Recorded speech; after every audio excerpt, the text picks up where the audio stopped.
How's it going, everybody? The trade deadline was yesterday, so we're just going to go through every meaningful trade, who was traded, who won the trades, what this means for the future. The power rankings video will hopefully be made and out within a few days after this video, so let's jump right into it. The first trade we'll be going over took place on July 27th between the Twins and the Marlins.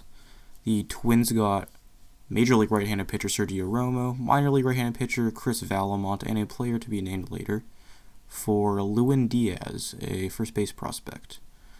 This trade, not a huge one, but basically a wash. Romo's been pretty fine this season. He has like a 3.49 ERA, 1.19 WHIP. He'll be a pretty solid middle innings guy for the Twins bullpen. The Marlins get Lewin Diaz, who's been hitting well in Double-A. He's currently ranked as the 15th best prospect in the Marlins system. Pretty solid return for Romo, who was just a one-year free agent deal. So overall, pretty solid trade for both teams. No qualms here. The next trade that took place on July 27th was between the Royals and the A's. The Royals got right-handed pitching prospect Ismael Aquino and outfield prospect Dairon Blanco in return for Jake Diekman. So the A's get Jake Diekman, a left-handed piece out of the bullpen. He's had a pretty fine season, mid-4s ERA, but a FIP in the mid-3s, so he's due for some positive regression. Neither Aquino or Blanco are huge prospects. Aquino is currently ranked as the 38th best prospect in the Royals system, so a pretty light return, but a pretty modest deal on the whole. Diekman, another one-year reliever free agent contract, so the A's get him for basically free. Another wash of a trade, pretty much. I wouldn't say either team outright wins this one. Alright, we move on to the 28th of July. The Rays receive Eric Sogard from the Blue Jays for two players to be named later. Obviously, we can't really evaluate this trade until we know who is going to be named later and who's on that list of players that could be named later. But for the Rays, a pretty solid pickup with Eric Sogard, having basically a career season, 121 WRC+, playing mostly second base, a little bit of third, a little bit of short. He has a pretty middling glove, but he'll produce at second base for the Rays, something that they've kind of been looking for. And he'll fill that utility role well, that kind of like Joey Wendell is left vacant since he hasn't been playing a whole lot this season. Pretty solid pickup.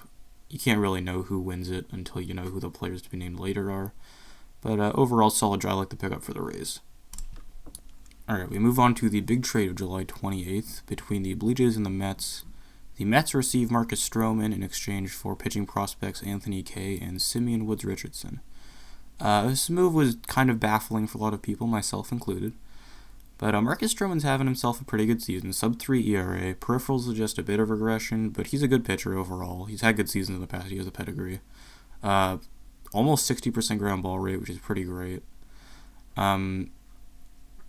In return, the Blue Jays get Anthony Kay and Simeon Woods Richardson, two pretty middling pitching prospects. They rank 5th and 6th right now in the Blue Jays system, so they project to be major league contributors. But Kay is more projecting as like a 4th, 5th kind of starter, and Richardson, he's young, he's only 18.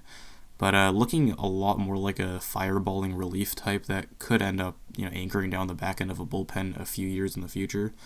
So really, for Stroman, who is not an elite, but a pretty high-end starting pitcher that's good right now, it's hard to think that the Blue Jays couldn't have gotten a better return from a more contending team that's in need of pitching, like the Yankees or the Astros or the Brewers. Overall, it's kind of hard to say who won this trade just because it doesn't make a whole lot of sense for the Mets to make the trade. But it's a trade for the future for the Mets, the future being next year. They had another starting pitcher that's under control through next year since Zach Wheeler's going to leave in free agency. So overall, I actually don't hate the deal for the Mets as much as a lot of people seem to. It's not terrible. I don't think the Blue Jays got as good of a return for Stroman as they definitely could have. So I wouldn't call them the winners of the trade, but at the same time, I feel like the Mets need Stroman a lot less than other teams that needed Stroman, so I also wouldn't call the deal a win for them. If I had to pick one team that won the deal, I guess it'd be the Mets, but it is kind of a wash too, to be honest. This video is not as exciting as I was hoping it would be, since every trade has been pretty even so far. But we'll get to a few more lopsided ones later. Alright, smaller trade here. The Brewers receive starting pitcher Jordan Lyles from the Pirates for starting pitching prospect Cody Ponce. Lyles, pretty middling starting pitcher. He's been below average this year, but his 4.7 FIP, 4.4 xFIP, he's probably due for some positive regression. He's probably about a league average starter. Cody Ponce, pretty middling prospect. Ranked 14th in the Pirates farm system. He's a plus fastball. Probably projected more of a reliever than a starter, but he's a pretty fine return for Lyles. Lyles, I believe, is a free agent at the end of this season, so it's not a trade that was going to be huge for anybody. Pirates, pretty solid return, getting a middling prospect for him. Overall, pretty much a wash again. Exciting video. Right, next trade, the Phillies get Jason Vargas for Austin Bossert, a catching prospect from the Mets. For the Phillies, Jason Vargas, he's a pretty mediocre pitcher. He's having actually a decent season. He's been one of the better pitchers on that Mets staff. His peripherals suggest a good amount of regression is incoming. But he's a fine pitcher, especially for a team like the Phillies that are really in need of arms to be their starting pitcher. Vargas will probably be like their third best starter. And they also got a bunch of money, mostly to cover the rest of the Vargas contract. Vargas under control this year and next year with the team option. It's unlikely the team option will get picked up, but a pretty decent pickup. Austin Bossert, he's an old, not very good catching prospect. I think the Mets just wanted to rid themselves of the Vargas contract and make space on the roster for Stroman since they traded for him. Overall, another wash. Maybe a slight edge to the Mets, since I don't think Vargas is definitely playing above his true talent level right now. So it's good that they unloaded him and unloaded the contract and the money for it, for at least a little bit of return before they just got nothing for it. Overall, not a huge trade, but a decent pickup for the Phillies. It's a good job for the Mets getting rid of the contract. Next trade. The Cardinals got Zach Rosscup, a left-handed relief pitcher from the Dodgers, for cash considerations. Rosscup has been pretty bad this year, and the Dodgers, who probably knew they were gonna pick up a left-handed reliever at the deadline, knew that Rosscup was just not part of the team's future. They give him to the Cardinals for basically nothing, just some money to hopefully cover whatever other pitcher they're gonna pick up soon. Honestly, who cares? Rosscup is pretty bad, I don't think. The Cardinals don't have a terrible bullpen. I don't think they're starving for bullpen help, but the Dodgers get a little bit of return for a reliever that was not going to be used since they were going to pick up another reliever at the deadline. Next trade. Alright, the Cubs receive right-handed pitcher David Phelps from the Blue Jays for pitching prospect Thomas Hatch. Phelps, in 17 innings pitched for the Blue Jays, has a mid-3 ERA. His peripherals are not good, but he'll probably be a fine reliever for the back end, that won't see a whole lot of high-leverage situations for the Cubs bullpen, but he's a fine pickup. In return, the Blue Jays get Thomas Hatch, who would be the 28th ranked prospect in the Blue Jays system. No standout pitches, but he'll probably be a fine to decent pitcher. He's been doing well in Double-A so far. He's a pretty decent return for, again, Phelps, not an important piece, not really a part of the Blue Jays plan going forward.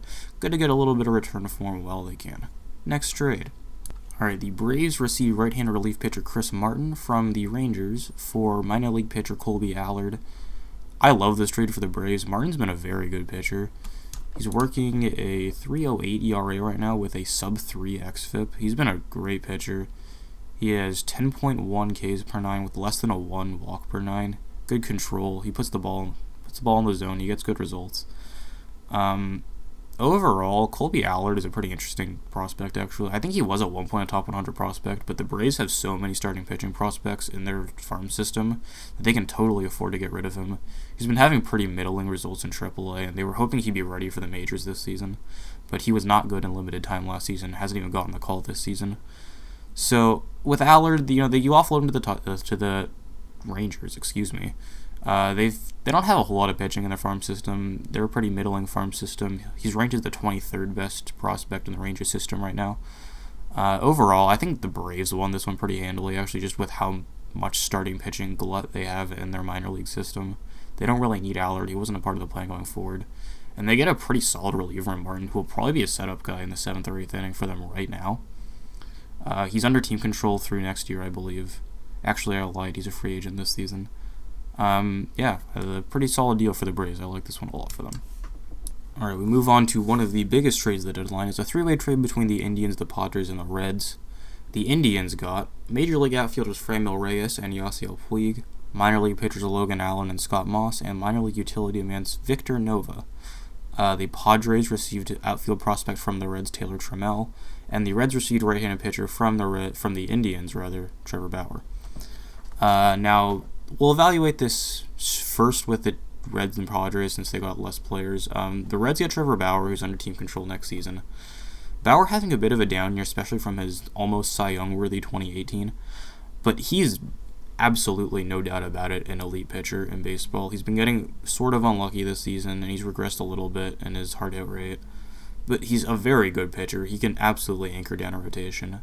And, with Bauer and also Luis Castillo under team control next season, they have a really great 1-2 punch top of that rotation. And this move pretty much signals that they're trying to compete next year, and I think this is a great step in that direction. They give up Yasiel Puig and Taylor Trammell. Puig was not under contract next year. He's been having a little bit of a disappointing 2019, but picking it up as of late. He wasn't really part of the plan, the Reds' plan going into the future. I don't think they had a great chance of re-signing him. So not a huge loss in that sense, and they're basically out of it this year. So this move is definitely geared toward next year. The bigger loss would be outfield prospect Taylor Trammell, who's currently ranked 4th in a loaded Padres system and is 30th overall in all of baseball, making him the best prospect traded so far at the deadline. Trammell having a little bit of struggles in Double-A with the bat. He has actually 107 WRC plus, which is above average, but not quite up to what he was doing before that. And he has a great glove. He runs really well. His floor is as like a Billy Hamilton type guy that just runs really well and plays good defense.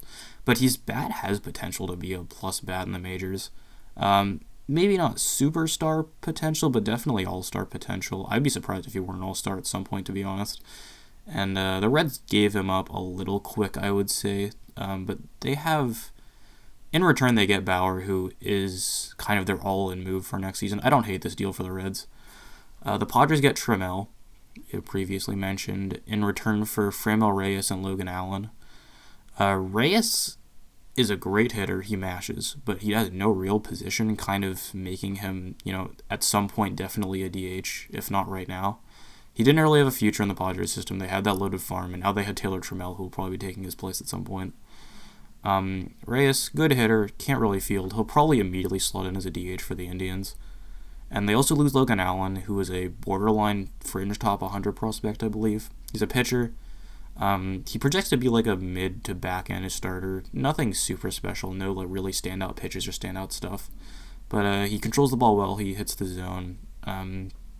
Really not a huge loss for the Padres, since again they have such a loaded system with guys like Mackenzie Gore and Luis Patino in that rotation going forward. Overall, not a huge loss for the Padres in either Reyes or Allen, and in return they get a top 100 prospect in Trammell. Not just top 100, top 30 prospect in Trammell. So I like this deal a lot for the Padres. And then the Indians get Franmil Reyes and Yasiel Puig, who will immediately slot into their lineup. And, the lineup that's what they desperately needed as outfielders. Now with an outfield of Reyes, Puig, and Mercado, with maybe Reyes being the DH. But it's a pretty solid outfield. It goes from being one of the worst offensive outfielders in baseball to probably an above average one immediately, which is big since they're, a couple of games out of the division lead right now. This is a good all-in move. Not necessarily all-in move, but a good move overall. They lose Trevor Bauer. It's hard to say the long-term ramifications of the deal since he's only under contract for next year. But Bauer is, if not an ace, an elite starting pitcher in Major League Baseball. And they have the pitchers to cover for it with Bieber. They have Carrasco and Kluber on the IL, but they have Bieber and Clevenger right now. They have some younger pitchers coming out there performing well in the place of Kluber and Carrasco. I don't hate the deal. It's yet to be seen whether the need for outfielders is going to outweigh just having Bauer, who has the potential to go off every night for a great outing. But, overall, if I had to pick a winner in this deal, I'd probably say the Padres, which is kind of surprising. I think that's not what most people would think, just because Trammell has great potential. He's a great prospect. And they offload two pieces in Reyes and Allen that just absolutely were not part of the future going forward. I think it's a pretty great job by the Padres front office just offloading excess value that they don't have need for. And the Indians didn't do badly either. They lose Bauer, but they get two pieces that they need right now. They address an immediate point of need with a place of their greatest strength. The Reds, they lose Trammell, but they get Bauer. And if they get 2018 Bauer next year, they probably win the trade. And if they don't, they probably lose it. It's a gamble, but I like the move by the Reds to go in and say they're going to compete next year. It's always good to see smaller market teams that maybe don't have... Maybe the easier move would just be tanking to make moves that, help their fan base out. They try to win games. I like it a lot. No obvious winners and losers. I'd pick one winner, probably the Padres, though. All right, next trade. All right, the Rays received Jesus Aguilar from the Milwaukee Brewers in exchange for minor league pitcher Jacob Faria. Pretty interesting deal. Two guys that are really on the downturn, kind of. Aguilar having that breakout 2018 that seems now to be mostly a fluke. He's been pretty awful this season, and he really wasn't good after the All-Star break last season either, but he has good pop in his bat. He'll play a serviceable first base defensively. He fulfills sort of a point of need for the Rays with just a solid right-handed bat, but, overall, not really a huge piece. And in return, the Brewers get Jacob Faria. Faria had a really solid rookie season in 2017, but since then he just hasn't been that good. Was not great, like 5+ ERA in 2018. This season he spent most of the year in AAA, and he's been optioned to AAA, I think. He'll be with the Brewers, he'll be in AAA in the Brewers system right now. Overall, I would say the Brewers probably won this trade. I think Faria, he's younger than Aguilar. He probably has more upside than Aguilar. And they just didn't really have a space for him with Keston Hiura coming up. They still have Travis Shaw. Ryan Braun can play first. It's the Brewers really just did not have Aguilar as part of the future. They get a piece in Faria, who's shown in the past that he has the potential to be like a solid major league caliber starting pitcher, which is what the Brewers need.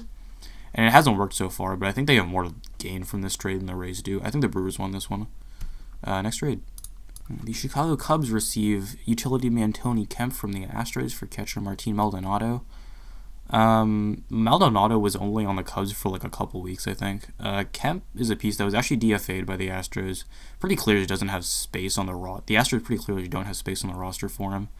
Doesn't have a great bat. He plays pretty mediocre defense in the infield and fine defense in the corner outfield spots. Very much a depth piece for the Cubs, and in exchange they give up Martin Maldonado, who, they obviously have, the Cubs have Wilson Contreras, who's obviously their starter, but Maldonado's a really good defensive catcher. Doesn't contribute basically anything with the bat, but he was on the Astros last season, and he performed fine for them. So the Astros will be rocking Martin Maldonado as probably their backup catcher, with Robinson Chirinos as their main catcher in the playoffs. So they have a pretty good duality with Chirinos, a bat-first, pretty bad behind-the-plate catcher, and Maldonado is a glove-first, pretty bad with the bat catcher. I would say the Astros probably get the slight edge in this trade. I think Maldonado just is a better piece than Kemp overall, and Kemp's younger. Maybe has some room to grow, but I think Maldonado is just a better baseball player than Tony Kemp, so I would say the Astros run this one. But again, depth trade. Doesn't really matter who won overall, since it addresses points of need for both teams. Next trade. All right, the Washington Nationals receive relief pitcher Daniel Hudson from the Blue Jays for relief pitching prospect Kyle Johnston. Hudson having a pretty good season with a 3 ERA, but the peripherals don't back it up. 4.2 FIP, 5.26 xFIP, pretty concerning 4.3 walks per 9. Hudson having a solid season, but overall nothing really to write home about. He'll help with that Nationals bullpen, which is probably the worst bullpen in baseball as of right now, or before the trade deadline it was. It's a pretty solid pickup. They give up Kyle Johnston, who is really not much of a prospect. He's in high A ball right now, pitching pretty, like, a slightly above average. I don't think he projects to be on anybody's top 30 list in the Blue Jays system. He wasn't in the top 30 list in the National system, I believe. Basically gave up a lottery ticket prospect in exchange for Hudson. A pretty good move by the Nationals. The Blue Jays probably could have gotten a better return, but I don't know. I'm obviously not in the front offices, so I don't know. But with a guy like Hudson, who's playing a good amount better than his peripherals, it's kind of hard to predict what you're going to get back for him. I'd say the Nationals win this one just because they address an very immediate point of need in their bullpen. So pretty good job of the Nationals to get that piece. Blue Jays at least got return for Hudson, who is another 1-year free agent in the bullpen. Pretty much a wash, I guess, with a slight edge to Nationals. Next trade. Another trade involving the Nationals bullpen. They receive left-handed relief pitcher Roenis Elias from the Mariners for Elvis Alvarado and Taylor Gilbo. Elias having a pretty decent season. As of late, he hasn't been very good, but in the first couple months of the season, he was functioning as the Mariners closer. Currently has a 4.4 ERA. Not a great reliever by any means, but again, any mediocre reliever is a pretty big upgrade for the Nationals, so I think they're willing to overpay. The Mariners in return got Elvis Alvarado, a rookie ball pitcher, kind of a lottery ticket type guy. He is, I believe, in the top 30 prospects in the Mariners system. Yeah, he's ranked 27th right now. And then Gilbo, a AAA lefty. Again, doesn't project to be a starter, but he's probably going to contribute a little bit at the major league level for the Mariners, getting some low leverage bullpen work. He's ranked 33rd in the Mariners system. For the Mariners, a pretty solid return actually. But Elias has multiple years of team control. He's under contract through 2022. So if Elias can pick up the numbers, he was pretty good in 2018 as well with the 2.65 ERA. Not great peripherals, but the 2.65 ERA is good. If he can hold it together and maybe show flashes of his 2018 performance rather than his recent 2019 performance for the Nationals and do that for a few years, I think they definitely win this trade. But if not, that's my dog. Sorry. If not, then the Mariners get two pretty decent prospects for him. Pretty good trade on both sides. Depends on how Elias works out. If he works out well, the Nationals win. If he doesn't, the Mariners win. What a hot take. If the player that they traded for is good, then they win the trade. And if they don't, then they lose the trade. That's really a high-level analysis for me there. But, yeah. Next trade. The Brewers received left-handed starting pitcher Drew Pomeranz and right-handed minor league reliever Ray Black from the San Francisco Giants in exchange for shortstop Mauricio Dubon. This is a great trade for San Francisco. I don't know how the Brewers gave up Dubon for this return, but Pomeranz, he is a starting pitcher in the major leagues, which is about all you can say about him. He's not good. He's not been good this year. He's a lefty. He doesn't strike guys out. He gives up a lot of hard contact. But, he basically is just a warm body for that Brewers starting pitching staff that is in a lot of need for starting pitchers. They're kind of just testing guys out to see who works, and hopefully they get to the playoffs with. Ray Black is probably a more intriguing piece. He's in the minors right now. He's also already 29 years old. But he has a really great fastball, good movement, good velocity. He's been in the minors basically this entire season and has not been very good. And he was not good in limited time in the majors in 2018. But previous to 2018, he was really tearing up the Giants minor league system.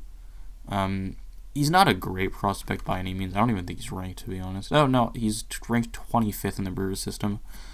But probably a lot more upside than Pomeranz, who is basically just there to try out and see if he can, stick for the Brewers. Pomeranz was actually better in a few innings of relief work.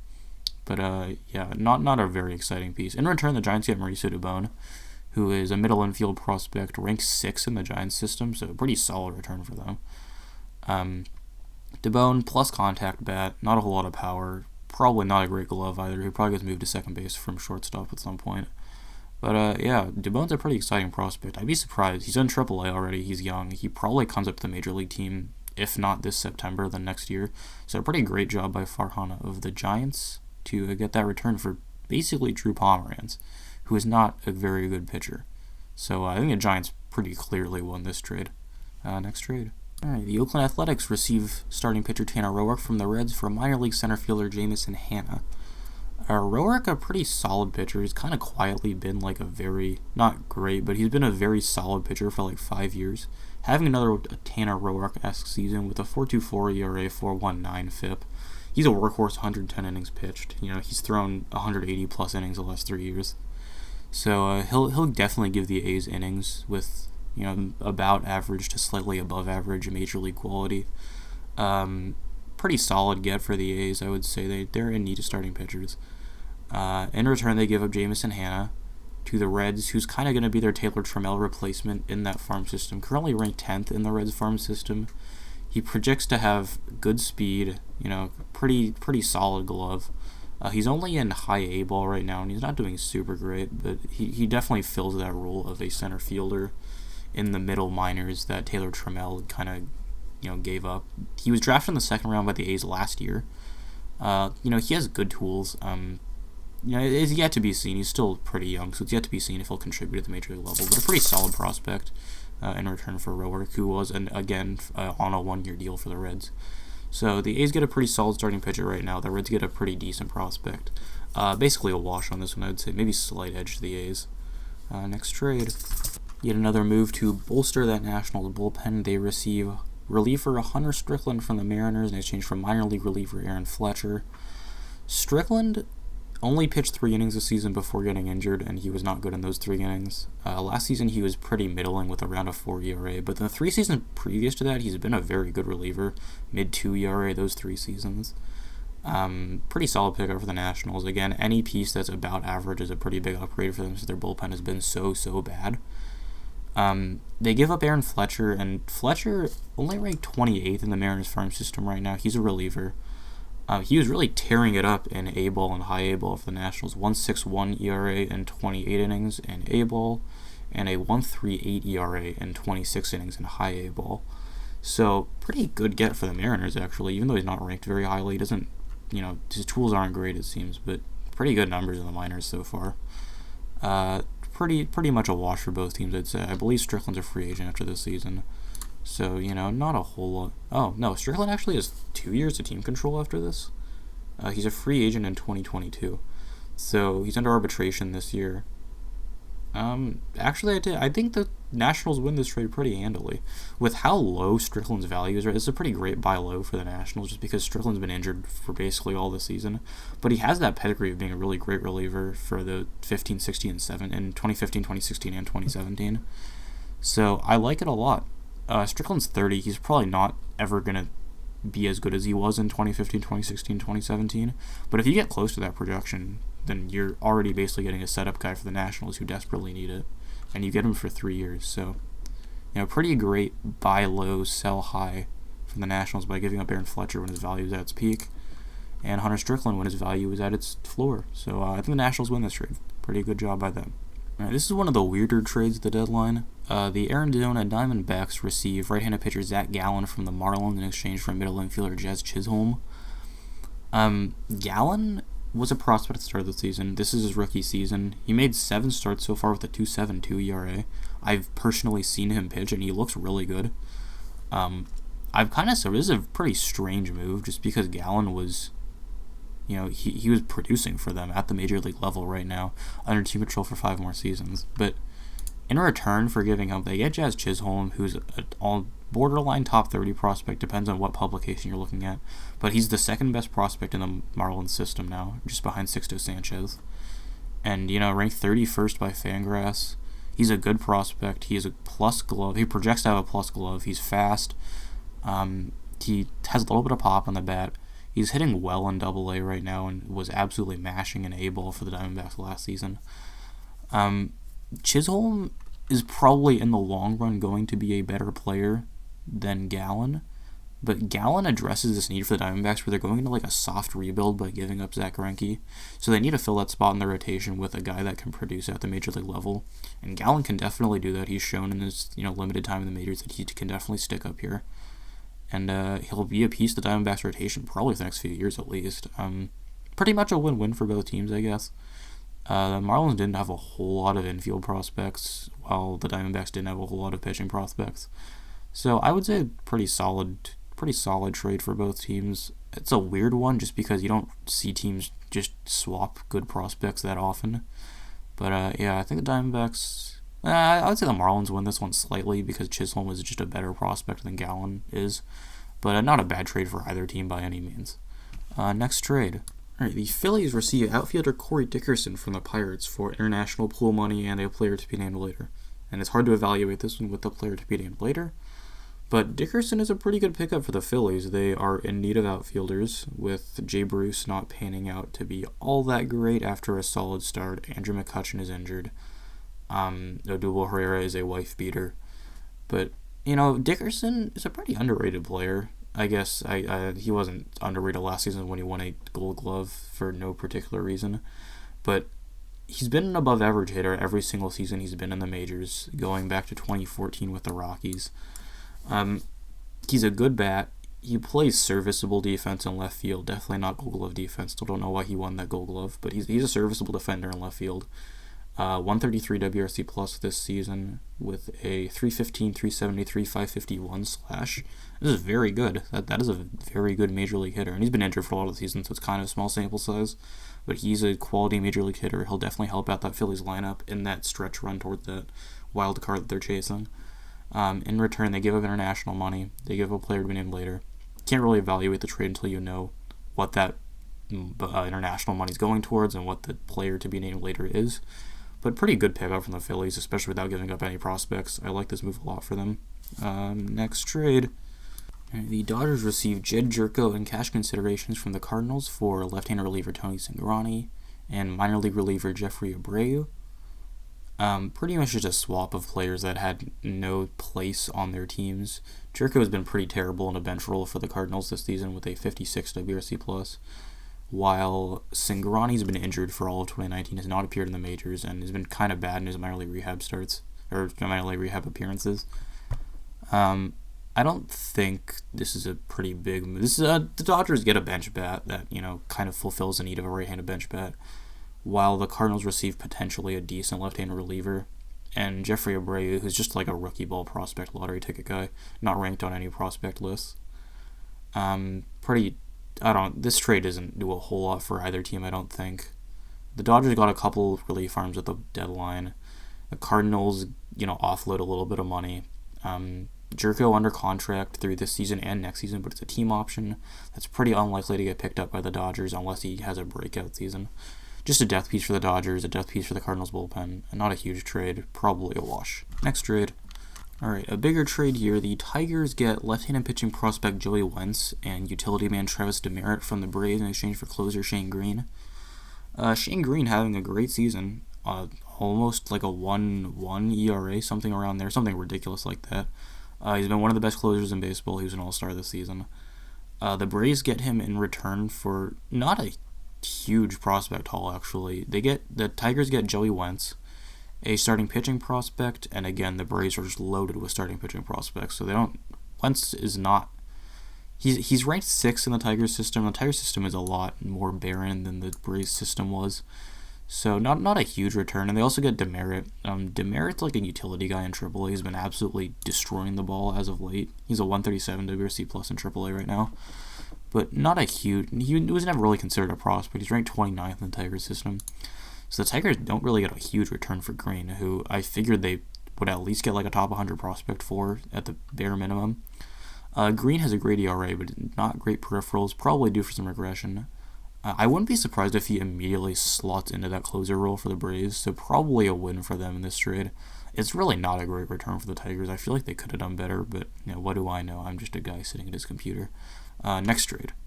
Alright, the San Francisco Giants traded away Mark Melancon to the Braves, and in exchange they got minor league pitcher Tristan Beck and Daniel Winkler.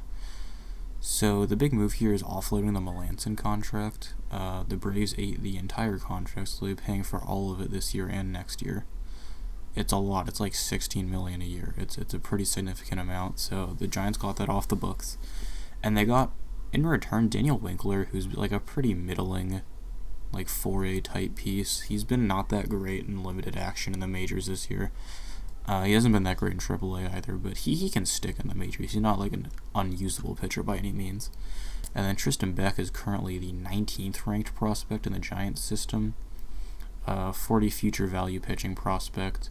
He's kind of been getting knocked around in high A ball, but he's projected to at least contribute at some point. So the big move here is just offloading the Melancon contract. It's a pretty great job by Zaidi again to get that contract off the books, give them some space to do something with it next year, maybe sign a free agent, maybe make a trade for a guy with a big contract. That's $16 million you have to work with next year, so pretty big deal. I would say the Giants won this one. I don't think Melancon's worth that contract. He's been an above average reliever this season, but last year he wasn't that great. Year before that he wasn't that great, and he's definitely not worth the contract. So, if the Braves need relief help, so it's not like a terrible deal for them, but I'm surprised they're eating the entire contract. I would say the Giants win this one. Alright, the Astros traded away outfield prospect Derek Fisher to the Blue Jays for relief pitcher Joe Biagini and starter Aaron Sanchez. Fisher is kind of a 4A type guy. He was a pretty well-touted prospect at one point, but he just hasn't really done anything in any time in the majors. He's been pretty solid in AAA the last few seasons, but in limited appearances in the majors, he's been a below-average hitter, not a great fielder. He just hasn't. He's really fast. That's kind of all he does. So that's who they traded away. I don't think he's a prospect anymore, so I don't think he's on the Blue Jays prospect rankings. In return, they got Joe Biagini, pretty average reliever. He's rocking a 3.78 ERA right now with pretty solid peripherals. Pretty good piece. Probably just throw middle innings for them. And then Aaron Sanchez, who is a pretty typical Brent Strom Astros pickup. He ranks 41st out of all pitchers on average pitch spin rate. So I'm sure they see that and think they can work with it. He's been pretty awful stats-wise this season, but his peripherals are not terrible. They're definitely not good, but I think he's the type of guy that Astros will probably toss on the pen and see if they can fix. And they don't really have like a solidified fifth starter right now, so they'll probably try him out as a starter and see how that works. It's a pretty Astros pickup. I think they overall win the trade. I just have faith that they're going to turn Sanchez and Biagini into better than what they seem to be now. And Fisher just does not really seem like a great piece overall going forward for the Blue Jays. In other case, the Blue Jays, I feel like they could be getting more return for the people they're trading away. But they didn't. I think the Astros win this trade pretty handily. Here's another pretty weird trade between the Marlins and the Rays. The Rays traded away Ryan Stanek, their opener, and outfield prospect Jesus Sanchez for starting pitcher Trevor Richards and reliever Nick Anderson. The Rays and Trevor Richards get a kind of middling starting pitcher. He's fine. He's really nothing special. What makes him intriguing is he has surprisingly one of the best pitches in baseball on his changeup. It's like graded out as one of the best pitches, in the last couple of years, which is very surprising considering he's not a great pitcher otherwise. But he's definitely the kind of guy that Rays could mold into a quality starter type. I don't think he'll ever be a star, but he could be a solid starter with the Rays. And with the Marlins, he was kind of fine, nothing great. Nick Anderson is another kind of interesting piece. He's a reliever, kind of similar to Aaron Sanchez. He's a very spin rate, velocity type guy. He's a really great fastball, great K percentage, like 30%, more than 30%. He's probably slot into that Tampa bullpen pretty well, throwing middle innings for this year, and hopefully he's under team control for 5 more seasons. So they're hoping he'll move to a back end guy in the near future. They trade away Ryan Stanek, which is he's their opener, and there's some people that believe that the opener is just another reliever, but I'm kind of in the camp that thinks that you need a certain mindset to open. And Stanek definitely had that. He filled the role super well. He's a plus pitcher. He's a plus reliever. Above average ERA, above average FIP. I guess that's just the two they had to give up in exchange for two pretty solid pieces in Richards and Anderson. So unfortunate loss from in the form of Stanek. But the real prize that the Marlins got is Jesus Sanchez. He's a top 30 prospect by a lot of publications. Currently ranked 3rd in the Marlins system. He's an outfielder, probably a corner outfielder with a good arm. Pretty middling glove, but he has great power. He doesn't make a whole lot of contact, and he hasn't performed super well in AAA so far.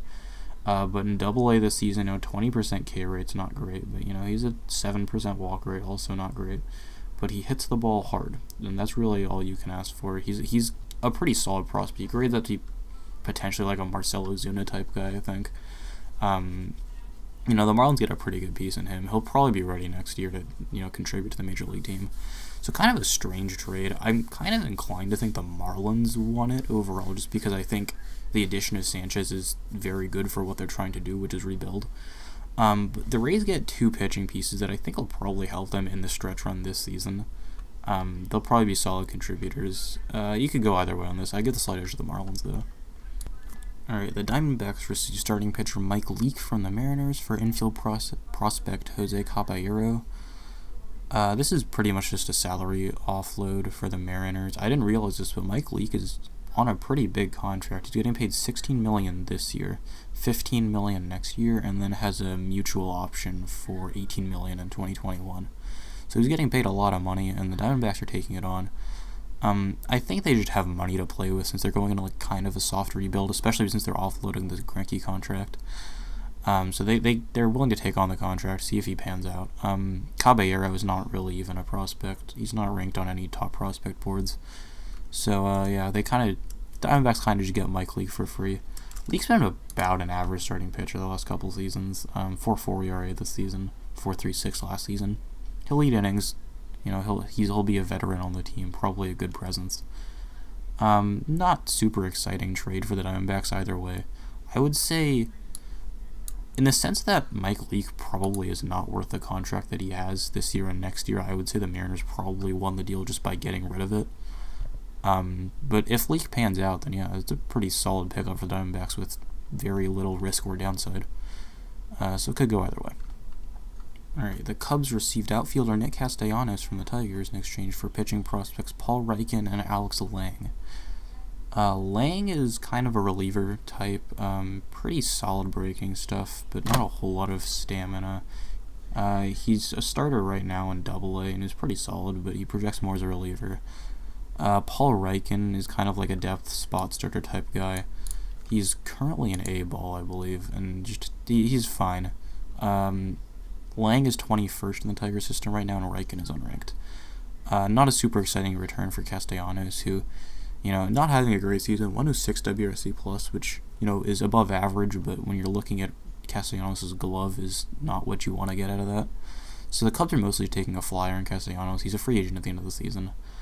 They're just going to see if his back can get back up to what it was, in previous seasons, and if they can, it's a pretty solid pickup for the Cubs.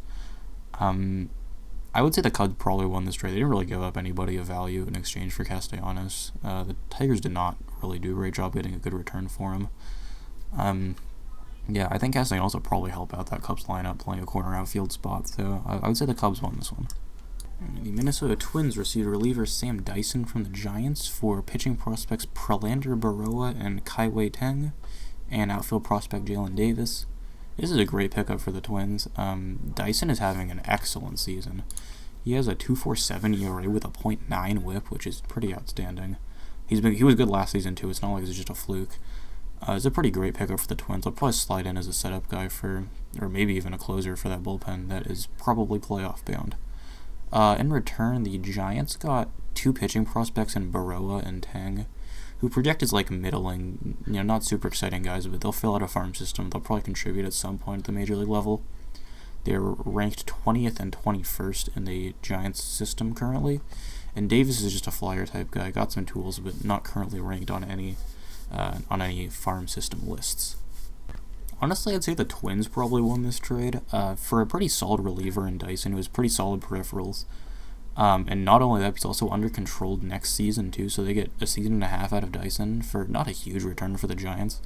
I don't think the Giants got as much as they probably could have for Dyson. The Twins get 2 years of a very good reliever, so I would say they won this one and didn't give up any top prospects. So a good job by the Twins on this one. Alright, the Rays received outfield prospect Nico Holsizer from the Dodgers in exchange for lefty reliever Adam Kolarek. Pretty solid move from the Dodgers here. Kolarek, on the outside looking in, his numbers aren't great, but his split against lefties is pretty excellent. 187, 238, 293 slash line allowed against left-handed hitters. He probably is just going to be a lefty one-out guy in that Dodgers bullpen. They give a prospect in Nico Holsizer. Holsizer has great power, but not a whole lot else. He's hitting very well in high A ball right now, but he's probably not going to be a huge contributor at the major league level. The Rays take a flyer on him. I think the Dodgers win this trade overall. Holsizer is not currently ranked in the Rays system. So Clark is a piece that should work out pretty well in the Dodgers bullpen that needs a little bit of help. He'll probably immediately slot in as a lefty, especially with Scott Alexander not performing super well so far and being injured. So I'll say the Dodgers win this one. Alright, the Giants receive Scooter Gennett from the Reds for a player to be named later. It's kind of a weird trade. Gennett's been really bad so far this season, but he's coming off an injury. He's injured for like almost the entire first half of the season, and he's really sucked since coming back. But he's coming back from injury. He didn't get spring training, so it's tough to come back just cold from all that. And in 2017 and 2018, he was one of the best second basemen in the league. So pretty solid pickup from the Giants. All they give up is a player to be named later, and obviously we don't know who that's going to be.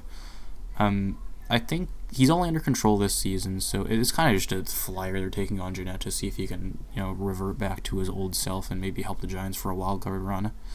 Pretty low risk move from the Giants here, and the Reds don't really get much of a return from it. So I would say the Giants win this one, but it's hard to say without knowing who the player to be named later is. But we'll see. Right, the Phillies got pitcher Dan Straley from the Orioles, essentially just for paying his contract. And Straley in 8 starts this season has a 9 ERA, so he's not good. But the Phillies will probably just try him out for a couple of starts, see if he can stick. overall, who cares, really? This is pretty much a wash, I guess, just because the Orioles didn't get anything back. But Straley is probably not worth getting anything back, so the Phillies are just going to check him out. He might slot into AAA, actually. I think he was in AAA before being traded. So, yeah, pretty much a wash on that one. Alright, the Cubs traded reliever Carl Edwards Jr. to the Padres for reliever Brad Wick. Wick is kind of like a 4A guy as of right now. 6.5 ERA so far this season. He spent a little bit of it in AAA. He's at a 6 ERA in AAA. So not a whole lot going on there. He projects to be a little bit better than he is right now. He was the 40th ranked prospect in the... He's currently... Never mind, he's not a prospect anymore, sorry. He was the 43rd ranked prospect in the Padres system last season. So, there's some potential there, but not a whole lot, and he hasn't really shown any of it. In return, the Padres get Carl Edwards Jr., who this season has a 5.8 ERA. Not very good. He's had control issues his whole career, 5.2 walks per 9 this season, which is not good. But he's been a solid reliever the last few seasons. 17.29 ERA, 2018 2.6 ERA. He really hasn't been bad before this season, and this season's kind of all blown up on him. But this is a pretty solid pickup for the Padres, honestly. He'll probably revert back to being at least a little bit better than he has been this season. He's 27 right now. He definitely has room to grow. I would say the Padres probably win this one, but it's hard to say without knowing how good Wick turns out. Alright, I've avoided until now, but the last trade we'll talk about is the big one. The Diamondbacks trade Zach Greinke to the Astros in exchange for pitching prospects Corbin Martin and J.B. Bukowskis, first base prospect Seth Beer, and infielder Josh Rojas. So this is obviously the biggest trade that took place at the deadline. It was finalized minutes before. So it's a pretty massive one. In Zach Greinke, the Astros get an ace right now. He's has the pedigree. He's been great this season. Sub 3 ERA. Pretty sustainable peripherals. Almost put up 4 WAR in 2/3 of the season. He's been great this season. He was pretty solid the last few seasons too. So it's a pretty huge deal. The Astros get a very good, maybe the best rotation arm that was on the market, now, and they get him for this World Series run. They get him this year and next year and the year after, so they have him through 2021. It's a pretty huge contract they're taking on. $31.5 million this year. That's always getting paid for mostly by the Diamondbacks. $32 million next year. $32 million in 2021. The Diamondbacks are sending over, I think it was $26 million to help cover some of that. And then in addition, there's also $62 million deferred after 2021 that they also have to pay Greinke. So this is a lot of money they're taking on. It's a pretty big commitment to Greinke. But he's proven that he really ages. He's been aging very well. He's, 37 years old right now, 36. He's 35. He's 35 years old right now, and really not showing any huge signs of aging. Hell, since his 2016 season, his first at Diamondbacks, where he wasn't that good and people thought he was washed up, he's been excellent since then. So yeah, it's a pretty, Zach Greinke is very good. That's not a hot take. That is just kind of factual. Zach Greinke is very good at baseball. So in return, the Diamondbacks get 2 pitching prospects in Corbin Martin and J.B. Bukowskis. Martin made a few starts in the big leagues this season. He wasn't that good, but he's been very solid in AAA, 3.13 ERA. He projects to be like a mid-rotation starter for the most part with, 2 upside. He's the 5th-ranked player in the Diamondbacks farm system and 113th overall. Bukowskis is the 8th-ranked player in the Diamondbacks farm system and 121st overall. He's another, kind of borderline starter type, might turn into a reliever. He has not been that good in AA this season, kind of run into some issues. So it's kind of a sell low by the Astros on that. He has upside, pretty solid slider, really good fastball, good velo, good spin rate. But nothing too great. He probably projects to be more of a reliever than a starter, but a good prospect nonetheless. And then Seth Beer is the other big piece they're getting from it. First base DH type. He's just mashed at every part of the minors he's been in. He has a 160 WRC plus in AA right now for the Astros. He just hits the ball very well, but he doesn't have a position is the issue, which is why he's only the 14th ranked prospect in the Diamondback system, which I think is a little bit low. I think he's probably better than that. But he grades out as 70 power, which is, huge. Kind of like a Joey Gallo type thing, but he doesn't have the same play discipline that Gallo does. Not having a position is a pretty big issue for him. He's listed as a first baseman / outfielder, but I don't think he's going to end up in the outfield for any team. Probably a DH type or a first baseman. And then Josh Rojas is kind of like a 4A infielder right now. He's hitting very well in AAA, but he's probably like a utility guy that'll probably get some time with the Diamondbacks this season and next season for their, half rebuild they're doing. So a pretty good return for the Diamondbacks. They get rid of most of the Greinke contract. They get 3 borderline top 100 prospect type guys. It's unfortunate they couldn't get a deal done for either Forrest Whitley or Kyle Tucker, which are the Astros' top 2 prospects, but this is a pretty solid prospect package. I think it's the 3rd, 4th, and 5th best prospects in the Astros system. So, out of the 3 of them, at least one of them will probably pan out to be an above-average major leaguer, if not an all-star type guy. Probably 2 of them. Beer is just a great hitter already. He probably could stick in the majors just as a hitter right now, not being great, but not being terrible. So he's a pretty solid pickup for them. Bukowskis, probably a future reliever. Martin will probably be like a mid-rotation starter in the future. So, pretty solid return from the Diamondbacks, but I have to have getting Zach Greinke is so huge. It immediately makes the Astros the World Series favorites, which, any trade of that magnitude that can do that is probably just going to make them the winner. 2 years down the line when Greinke is declining and they still owe him a bunch of money, and also the deferred money they owe him, $12 million per year until 2026 when he's 42 years old. Then you can say the Astros probably lost the trade, but as of right now, this season the Astros are in full win now mode. They're committed to just opening the checkbook and doing what it has to take to win the World Series this season. They're probably the favorites to do so now.